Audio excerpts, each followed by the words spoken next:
Aurait-on pu imaginer pire scénario pour les Verts 12 ans après leur dernière participation à la Coupe du Monde et une élimination au terme d'un match louable, une prestation réussie face à l'Allemagne? Les Verts sont revenus face à d'autres champions du monde, l'Argentine, pour être défaits 3-0 sur un triplé de Lionel Messi, en ayant donné l'impression pendant plus de 45-60 minutes de ne pas vraiment jouer ce match, de subir, en dépit d'un plan de jeu qui initialement n'était pas forcément inintéressant, sur lequel on va revenir.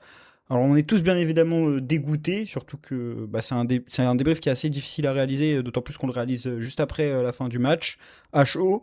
On va essayer de décrypter cette rencontre avec Mehdi, rédacteur en chef de DZ Foot. Je vous demande, avant que la vidéo commence, bien évidemment, à vous abonner, à liker la vidéo pour soutenir la chaîne et nous permettre d'être référencés. Et bien évidemment, de ne pas hésiter à mettre un commentaire pour nous donner votre avis sur cette rencontre. On imagine qu'on est tous à bout après ce match. Mehdi, c'est justement la première question que je vais te poser. Comment tu te sens? Comment tu as ressenti ce match? Vraiment ton avis à chaud sur cette rencontre, ton avis de supporter devant ta télé. Comment dire? Bah oui, commencer par un 3-0, par une gifle, c'est terrible, hein. C'est pas vraiment ce qu'on attend. Tu as que 3 matchs de coupe du monde a priori, enfin, évidemment si tu te qualifies après, mais tu peux pas commencer par un 3-0. Franchement, il y avait un plan, c'était simple, c'était tenir Messi et on n'a pas tenu Messi. Donc en gros, on a échoué, malgré de bonnes intentions, comme tu l'as dit, hein, avec de très bonnes intentions au départ, des choix forts, comme le fait de ne pas titulariser Mahrez. Mais il y avait des erreurs de casting. Une grosse erreur de casting pour moi, c'est Bentaleb. Je le pensais depuis le début, depuis son rappel. C'est un joueur qui, ok, est capable de faire la ballerine près de la ligne de touche, à jouer voilà, le coup du sombrero pour pas laisser tomber, sortir la balle, mais t'es récupérateur, mon gars. T'es milieu récupérateur. Ton boulot, c'est de surveiller, comme le lait sur le feu, Messi. Et quand à chaque fois tu le laisses derrière toi, tu l'oublies, bah, tu t'attends à quoi? Tu t'attends à quoi face à Messi, quoi? Donc Mm. voilà, voilà, c'est malheureux. Voilà, on n'a pas réussi à tenir, à fermer les espaces. Voilà, on a laissé Messi dans les petits espaces. On a laissé des demi-espaces et il suffisait pas de beaucoup pour qu'il nous marque ses buts. Moi, je suis vraiment passé par toutes les émotions. C'est pas du tout une analyse footballistique que je vais livrer en premier lieu parce qu'on va avoir un peu de temps pour la réaliser. Tout d'abord, l'excitation de la rencontre qu'on a quand même depuis plusieurs semaines, voire plusieurs mois. Ensuite, la belle surprise qui était la composition sur laquelle on va revenir justement parce que quand je vois les choix de Petkovic, je me dis qu'il a fait les choix forts. Je me dis qu'on a justement choisi un 11 de départ qui est peut-être le plus apte à performer face à l'Argentine, le plus apte à faire un résultat. Début de match, je le trouve cohérent, je le trouve solide. Alors bien évidemment, il y a cette première frayeur avec ce but refusé de Lionel Messi, qui ne sera finalement pas le seul de la soirée, et malheureusement le seul refusé. Et ensuite, il y a l'ouverture du score de Shaibi, où je pense qu'on a tous explosé, surtout que j'ai mis du temps un peu à comprendre, parce que quand j'ai fait le tour de mon salon, je me suis dit quand même, bon, il va pas être refusé le but, surtout que je me disais qu'il était pile sur la ligne. Et puis derrière, eh ben, la catastrophe, avec du coup ce score qui est vraiment catastrophique. Vraiment, si on me demandait avant le match quel était le scénario le plus catastrophique possible, c'était vraiment celui de donner l'impression de ne pas exister et en plus de prendre un gros score, donc comptable et aussi le rendu et l'image qu'on renvoie. On va justement revenir, avant de décortiquer cette rencontre, sur les compositions de départ. J'avais dit que c'était la belle surprise de la soirée. On se remet un peu dans une atmosphère que j'aimerais retrouver, celle d'il y a 4 heures, où on voyait la composition, pas celle actuelle. Des choix forts de la part de Ouais. Vladimir Petkovic, alors que du côté argentin, on avait déjà connu un peu la composition Une bien bonne avant le surprise. début du match. Pas beaucoup de surprises. Hein. Facundo Medina a remplacé l'absence de Tagliafico, Martinez dans les cages, Lisandro Martinez Romero dans l'axe, McAllister, Fernandez, Almada, De Paul. Messi, dont on va beaucoup parler dans cette rencontre, et je pense qu'il est une des clés du match, et bien évidemment, Lautaro Martinez en pointe. Côté algérien, 11 qu'on n'avait pas vu sur la prépa, avec beaucoup de joueurs qui ont été intéressants dessus. Zidane dans les buts, Belrali, Mandi, Ben Sebaini, Ait Nouri, Ben Taleb, Boudaoui, Hadj Moussa, Maza, Shaibi, Gouiri. Mais dis, quand t'as vu ce 11, j'imagine que t'étais plutôt agréablement surpris, comme l'ensemble des supporters. Oui, bah déjà, le fait d'avoir choisi Shaibi à gauche, qui pouvait courir, en gros, qui pouvait faire un quatrième milieu de terrain, c'était plutôt intéressant. On se disait qu'il allait peut-être couvrir mieux qu'un Mora. et tout en ayant cette une capacité offensive. Certes, c'est pas Mora offensivement avec la vitesse, mais il y avait cette double fonction qu'il pouvait avoir. Le fait de ne pas avoir choisi aussi à droite Mahrez, bon, on s'est dit ok, donc il a fait un choix fort en titularisant Hadj Moussa. Et puis le retour de Ben Sebaini, j'étais sûr qu'elle allait parier sur ça, sur le retour de Ben Sebaini. Donc, a priori, c'était intéressant. A priori, c'était intéressant, mais malheureusement, on a vite déchanté. Même si offensivement, Shaibi, il a été très intéressant. Il a été beaucoup dans la surface, il a tenté, il a essayé de tirer, il a marqué ce but sur c'est un magnifique travail de Maza. Mais au fil du temps, bah, on a vu que le problème était au milieu. Était au milieu et surtout la récupération. Clairement, dans le dos de Bentaleb qui jouait un peu au début, enfin offensivement, il jouait seul devant la défense, alors qu'en face, on avait plutôt une espèce de double pivot au milieu. Donc on avait l'air d'être plus offensif. Mais voilà, donc dans les retours, c'est vrai que je tape beaucoup sur Bentaleb, il n'est pas tout seul. Hein. Il y a aussi, il y a aussi au milieu, il y a aussi Boudaoui qui a raté pas mal de choses. Mais globalement, voilà, on a mal géré le Messi sur plusieurs phases de jeu. À chaque fois, il arrivait à se retrouver comme ça dans cet espace. Même la défense, Mendy, Benzemaïli était parfois un peu loin. Donc, c'est difficile de parler aussi du jeu, même s'il y avait quelqu'un qui était très intéressant de notre côté, c'est Ait Nouri. Pour moi, c'est le seul qui était dans le ton. Dans le ton en termes de jeu, offensivement, il provoquait, il allait devant, il cherchait voilà, d'aller vers l'avant. Le reste de l'équipe avait beaucoup de mal à être au diapason. Maza, j'ai plutôt bien aimé. Bien sûr, il y a cette passe. Dans l'intention, c'était bien, mais il a aussi raté beaucoup de ballons, beaucoup de transmissions. Mandy a raté beaucoup de transmissions. C'est-à-dire qu'on était sous pressing de l'adversaire. L'Argentine était vraiment au niveau. Ils étaient là. Hein. Ils étaient en match. Et nous, c'était difficile de dire dans quel état d'esprit on était. Est-ce qu'on était abasourdi par ce but Mais en tout cas, on a eu du mal à exister dans ce match. Ouais, du mal à exister, pourtant, comme je le disais en introduction, hein, on essaye d'analyser ce match, bien que c'est difficile. Moi, j'aimerais dire qu'ils sont tous nuls, que je suis dégoûté, que la Coupe du Monde commence déjà très mal. Surtout que ce match m'a particulièrement énervé. Je t'avoue, Mehdi, qu'à partir du deuxième but de Lionel Messi, je regardais dans le vide en regardant la rencontre. Mais pour moi, il y avait quand même un plan de jeu initialement qui n'était pas du tout inintéressant et qui avait été quand même travaillé et qui était plutôt efficace sur les 10 premières minutes.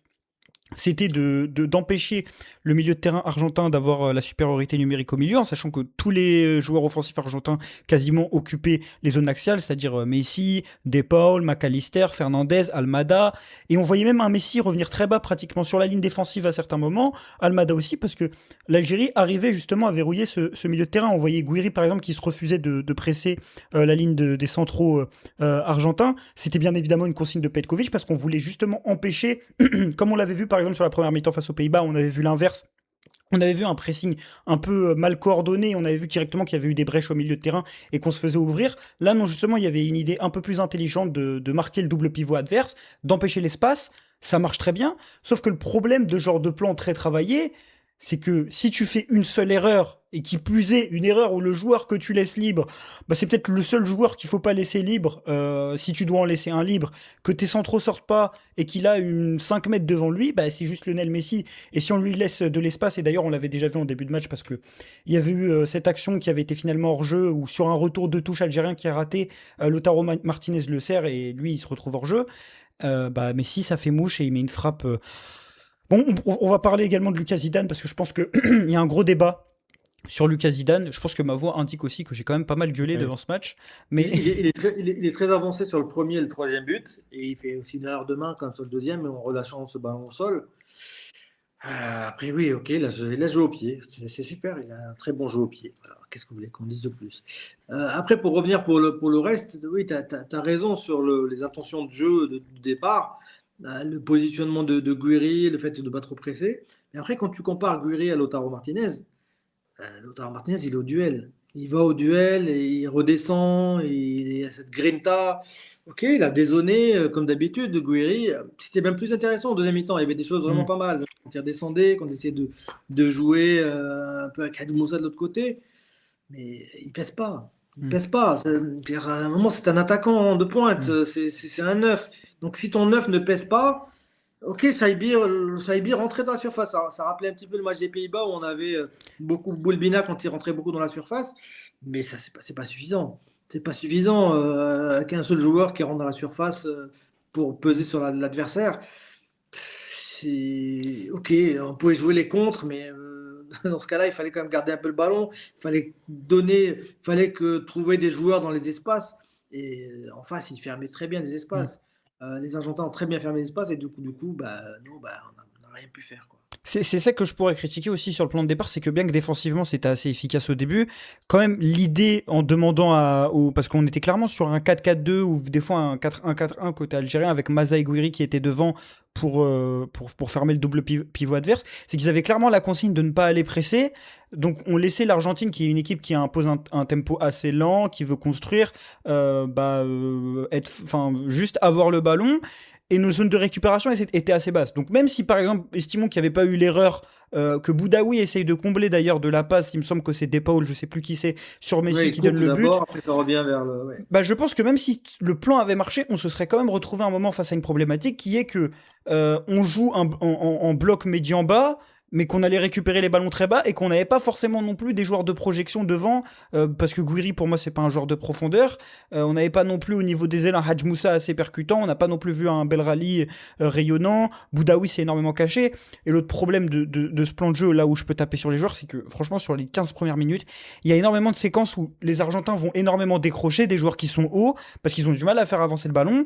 Et moi, je me rappelle de séquences où Depaul, il a 3 Algériens sur lui, personne ne lui prend le ballon. Et c'est là où j'estime quand même qu'il y a aussi un problème de la part des joueurs.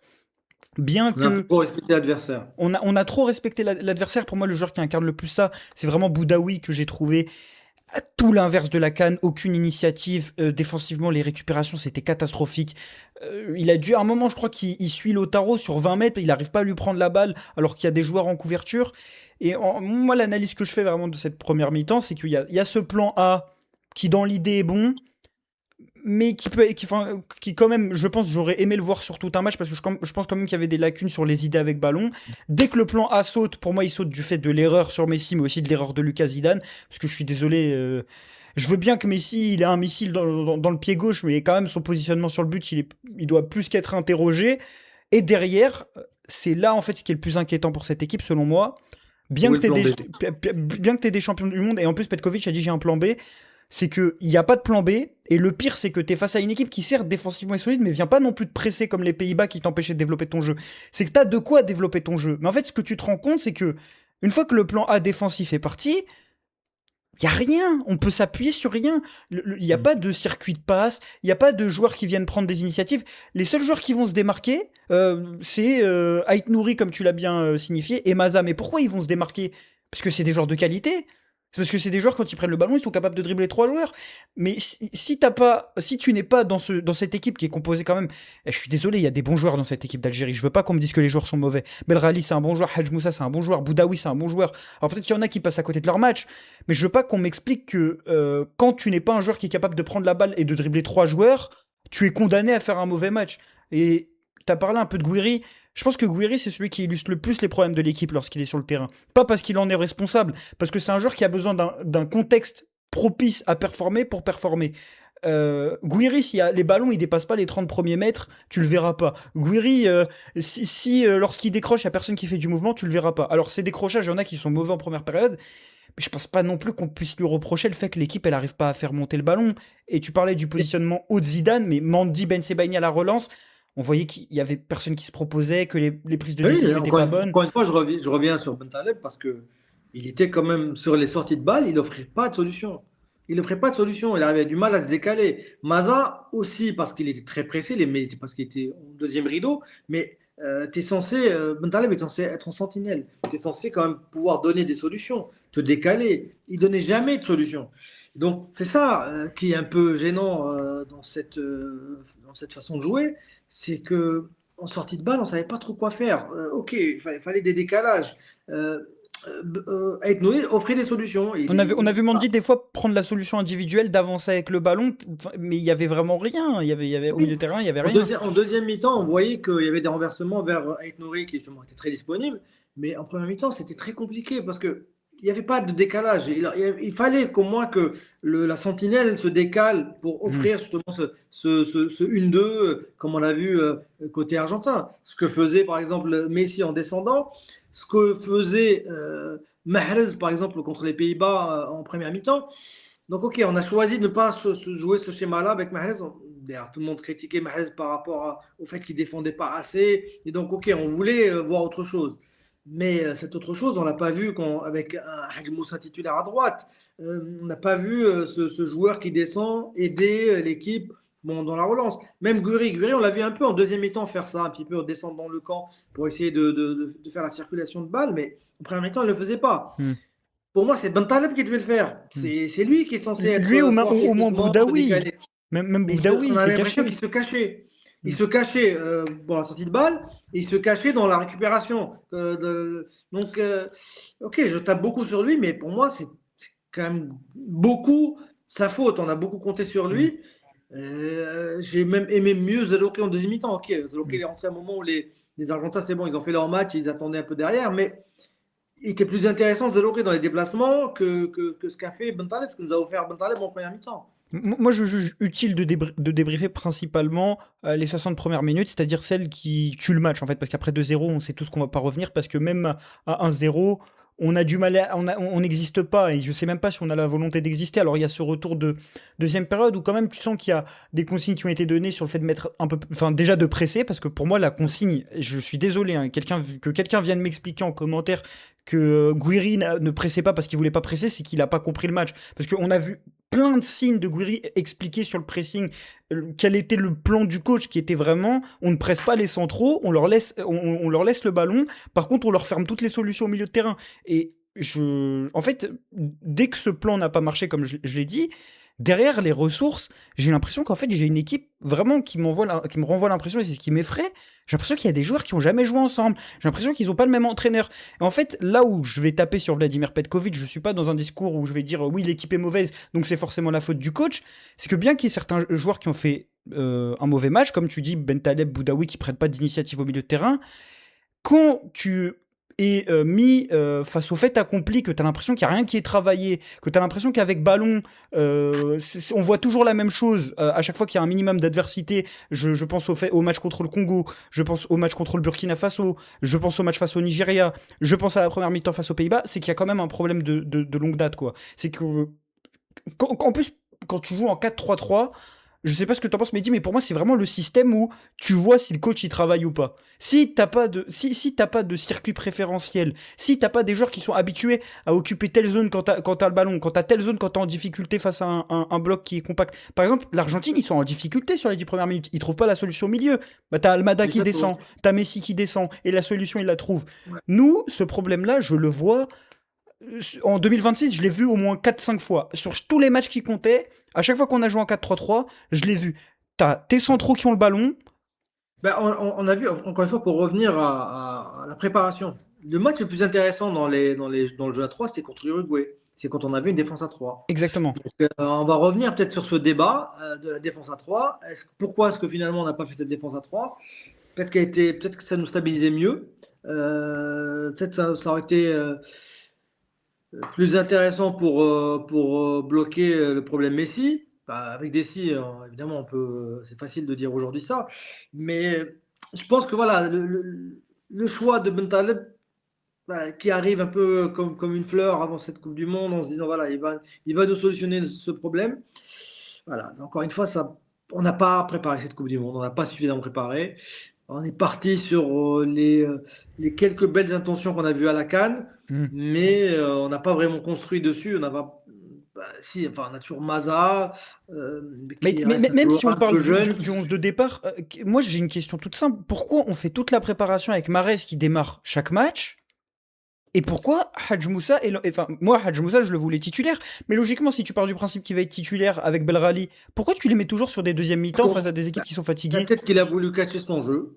Ah, mais Peut-être non, que mais Petrovic a voulu cacher son jeu, mais il l'a peut-être caché aussi à ses joueurs finalement. Parce que, Exactement, exactement. donc, Sincèrement, je trouve ça. En fait, je trouve que après, c'est sa deuxième, troisième année de mandat, vu qu'il est arrivé en 2024. Il y a eu 2024, 2025, là maintenant 2026. Je trouve que à chaque fois qu'il y a eu de l'adversité, quand on a eu le ballon, ça a été médiocre. Congo, c'était médiocre parce qu'on se faisait asphyxier sur le pressing. Pays-Bas, c'était médiocre. Bon, il a aussi un peu fait tourner, mais dès qu'il y avait un peu de pressing, médiocre, on faisait que balancer. C'était Euh, meilleur en deuxième mi-temps. À chaque fois, c'était meilleur en deuxième mi-temps yes. quand on mettait nos flèches devant, Mm, après avoir tenu tranquillement face à l'adversaire. mm. Mais encore une fois, pour revenir au plan B, bah là, le plan B, c'était quoi? Comment tu veux avoir un plan B face à une équipe de l'Argentine qui a cette grinta, cette envie, c'est-à-dire que les joueurs étaient perturbés en fait. Mais aussi, elle est On rodée, n'a pas eu, on n'a l'Argentine. pas eu en fait cette adversité, mis à part les Pays-Bas. Les Pays-Bas, il faut rappeler qu'en première mi-temps, sans les arrêts de Zidane, on n'aurait plus qu'à prendre deux trois buts. Mm, Donc, mis à part contre les Pays-Bas, on n'a jamais vraiment eu cette adversité. C'est mm. peut-être aussi ça, on n'a peut-être pas on s'est pas préparé à cette adversité. Mais je suis complètement d'accord sur ça. Et d'ailleurs, on pourrait croire qu'on s'attendait à gagner contre l'Argentine dans tous les cas. Bien évidemment que s'il y avait une défaite 1-0, 2-0 et qu'on avait existé, on aurait dit oui, quand même, on a vu des choses intéressantes. Mais là, sincèrement, après avoir vu ce match, on peut pas dire oui, c'est l'Argentine, ils sont champions du monde. L'Argentine, ça a été en plus précisé par le journaliste argentin qu'on a interrogé, ils ne gagnent jamais par des grands buts d'écart, enfin des grands écarts. Même quand c'est les qualifications éliminatoires Amérique du Sud, quand ils vont gagner 7-0, c'est quand ils vont faire un match préparatoire, je sais pas, contre le Guatemala, contre le Honduras. 3-0, pour l'Argentine, c'est un gros résultat. Mais au-delà du résultat, c'est vraiment ce sentiment de ne pas avoir existé qui, moi, m'a vraiment frustré. Et je pense que c'est Bah, à la je serais pas aussi méchant que toi. Il y a eu quand même quelques intentions. Il y a quand même le but de Shaibi. Il y a des tentatives de Shaibi. Il y a eu des choses. Il y a eu des choses, mais c'est vrai que globalement, c'était pas très construit. On n'a pas présenté un visage, on va dire, agréable d'une équipe qui a l'habitude de jouer ensemble et qui a des intentions claires. Euh, mais encore une fois, tu l'as dit, c'est pas l'Argentine qui nous a battus, c'est Messi. On n'a pas vu une Argentine, équipe d'Argentine flamboyante, hein. Même si Lautaro était intéressant pour moi, on a surtout vu Messi. On a laissé de l'espace à Messi. Messi a marqué des buts. Voilà, c'est il surtout ça qu'on a vu. y a aussi d'autres joueurs qui ont fait mal, notamment Enzo Fernandez au milieu de Oui. terrain.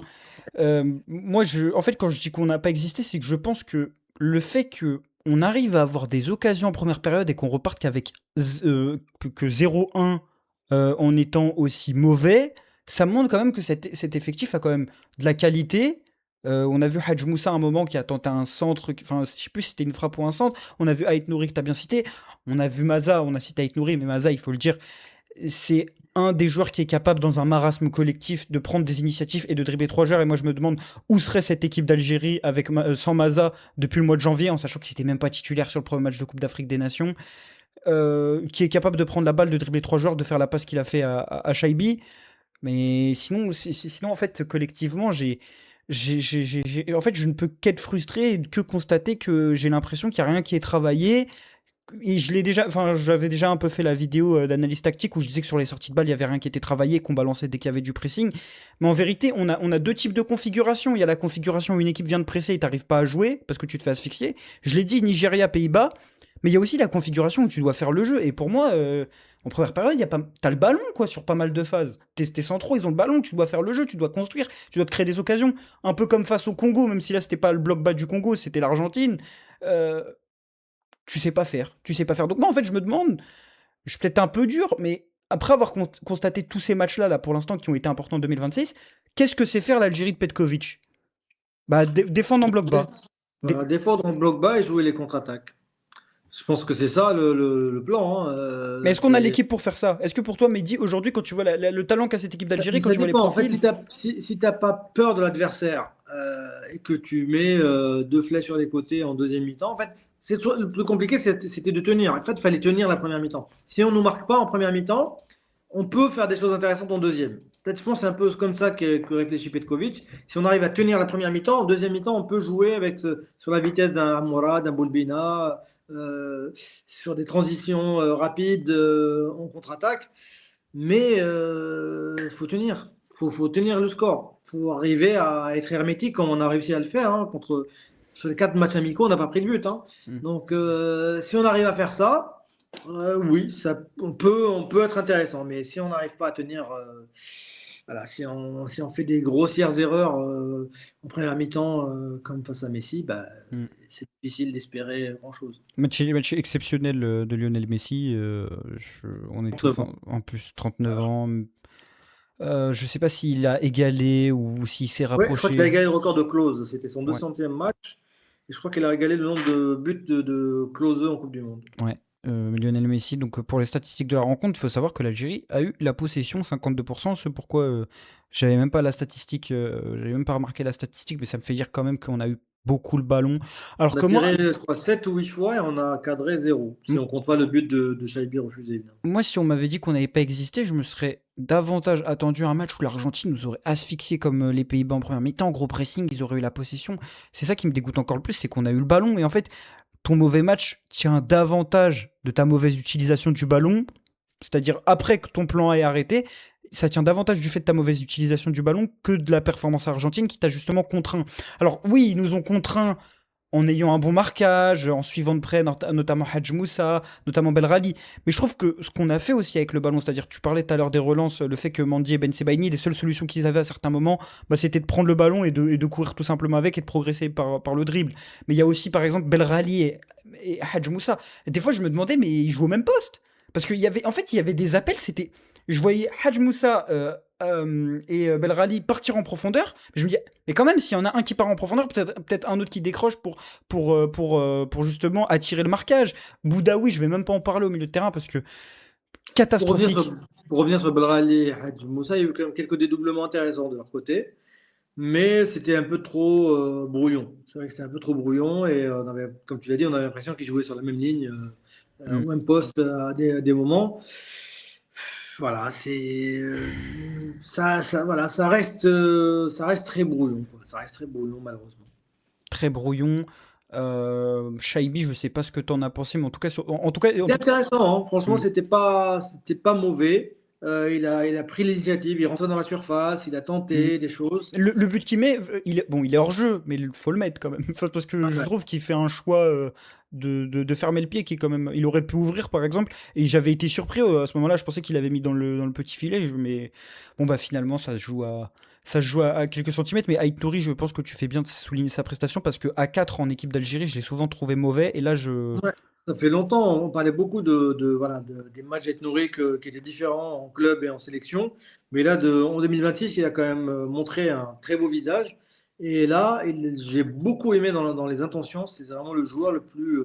Pour moi, c'était le meilleur joueur algérien du match. Hmm. Euh, voilà, dans les intentions, dans ce qu'il voulait faire, dans ce qu'il proposait. C'était vraiment très intéressant. Même si défensivement, évidemment, c'est pas ce qu'on on n'attend pas de lui non plus qu'il soit très fort, et encore qu'il n'a pas eu beaucoup à faire hein, défensivement, mais offensivement, voilà, c'était un joueur qui prenait l'initiative, qui tentait des choses, et on a besoin de ce type de joueur. Exactement. Belle performance de Ryan Aït Nouri. Deuxième mi-temps, bon bah il y a eu un retour de vestiaire où il y a eu un peu plus de pression haute. On a vu pas mal de contre-attaques argentines, ce qui a indiqué quand même le fait qu'on montait un peu plus, qu'on prenait un peu plus de risques. Il y avait un problème en première mi-temps qu'on a un petit peu souligné, dont on parlait un peu en off, c'est le fait que les centraux ne suivaient pas le marquage, notamment bah ça c'est sur le but de Zidane. On l'a un peu plus vu du coup sur cette deuxième mi-temps et ça a été corrigé après la cooling break, là, la pause fraîcheur. Mais ça a provoqué encore plus d'occasions pour l'Argentine parce que sur les transitions, ils nous ont fait extrêmement mal, notamment sur le côté droit. Et puis le deuxième but de Messi, j'ai envie de dire, a scellé le match parce que derrière Petkovic a fait ses changements. Et honnêtement, déjà à 1-0, j'avais des doutes sur le fait qu'on allait revenir à 1-1 parce que je me disais que ça pouvait venir que d'un exploit individuel. Je sais pas, une frappe de Hadj Moussa, une frappe de Maza. Mais finalement, bon, bah, l'Argentine a mis le deuxième et plus le troisième. Ce Pour la qui. défense, il ne faut pas oublier quand même que Bensebaini n'a pas joué depuis Exactement, ouais. 2 mois, hein, donc c'était un pari risqué, encore une fois. Un pari, un pari risqué. Finalement, comme je l'ai dit, c'est le pire scénario possible parce que tu en prends 3, donc pour la différence de but, ça fait très mal. Surtout que si tu finis meilleur troisième, la différence de but, elle va compter. Honnêtement, moi, après ce match, si je suis à la place des joueurs, je me dis que je n'ai absolument aucune certitude. Alors, parce qu'en fait, c'est surtout la configuration du match qui fait me dire que j'ai envie de nuancer le fait que c'était l'Argentine en face. Parce que imaginons que c'est l'Espagne et qui t'inflige 80% de possession et qui te lamine. Tu dis ok, mais là, tu as eu quand même énormément le ballon. et tu as été mis face à ta propre, ta propre faiblesse, ta propre Oui, impossibilité à développer le jeu et à créer quelque chose pendant 90 mais minutes. en même temps, on s'attendait peut-être pas forcément à avoir autant le ballon. Peut-être qu'on s'attendait plus à défendre, à avoir une Mm. Argentine avec plus de possession, plus d'intention offensive. Et finalement, on a eu le ballon et on a été voilà, en face. En fait, on avait une équipe d'Argentine assez agressive qui arrivait à bien fermer le Mm. jeu, bien fermer les espaces. Et nous, on n'a pas été au diapason. Voilà. Et maintenant, ce qu'on peut espérer, bah, paradoxalement, on aimerait bien un arrangement entre l'Autriche et l'Argentine. S'ils pouvaient faire un petit 0-0, ça nous irait bien. Ouais, exactement. Il va falloir compenser cette différence de but face à la Jordanie. Mais moi, en fait, ce qui me fait dire que je suis vraiment, je pense qu'on n'a aucune certitude actuellement, c'est que tu parlais du fait qu'on avait beaucoup le ballon. Je veux bien qu'on parte du principe qu'on va pas avoir le ballon face à l'Argentine, mais quand 90% du temps en Afrique tu joues des équipes qui sont bien plus faibles, tu dois savoir manier le ballon, tu dois savoir déstabiliser une équipe. Et en fait, vraiment, sur ce match, ma conclusion, c'est qu'il a montré, c'est un résumé un peu de Vladimir Petkovic depuis son arrivée en équipe d'Algérie, c'est que défensivement, tu peux être très cohérent, tu peux être solide, mais encore heureux que tu le sois parce que j'ai l'impression que le reste, à part l'idée de faire des transitions, rien n'est travaillé. Est-ce que tu as une équipe pour faire de la transition, en tout cas l'équipe qui est alignée ce soir?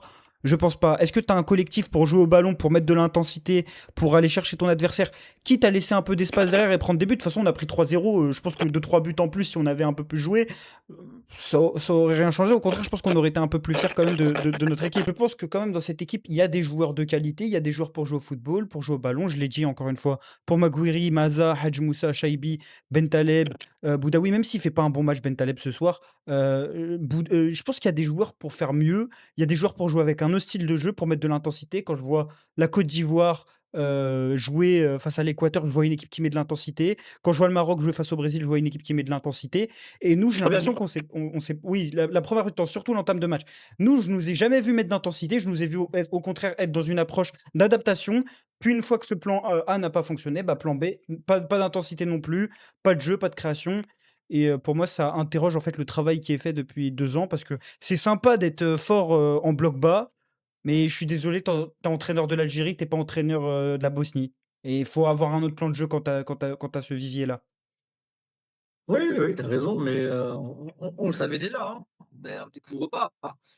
Tout ce qu'on découvre, c'est qu'on peut être champion du monde des matchs amicaux, ouais, mais quand on arrive en compétition officielle, face à un champion du monde, bah, c'est déjà autre chose. Et que le fait de vouloir tenir une première mi-temps pour après lâcher un peu les chevaux, ça peut marcher contre la Bolivie, ça peut marcher contre le Guatemala, mais pas forcément contre l'Argentine. En tout cas, c'est tout pour la conclusion de ce match. On essaiera de faire un débrief un peu plus, à froid, en podcast. N'hésitez pas à vous abonner à la chaîne encore une fois, à nous donner votre avis. Si vous estimez qu'on a, oublié un sujet ou quelque chose comme ça, vous nous dites en commentaire. N'hésitez pas à vous abonner, à liker la vidéo. On est bien évidemment tous déçus, on s'interrogera sur la suite, du parcours pour les Fennecs. Bien évidemment, la première place, bah, je pense que il y a pas beaucoup de suspense si je dis, que c'est fini. Mais on espère quand même qu'on ira chercher cette deuxième place avec du coup ce match face à la Jordanie dès mardi. On se dit à la prochaine sur DZ Foot.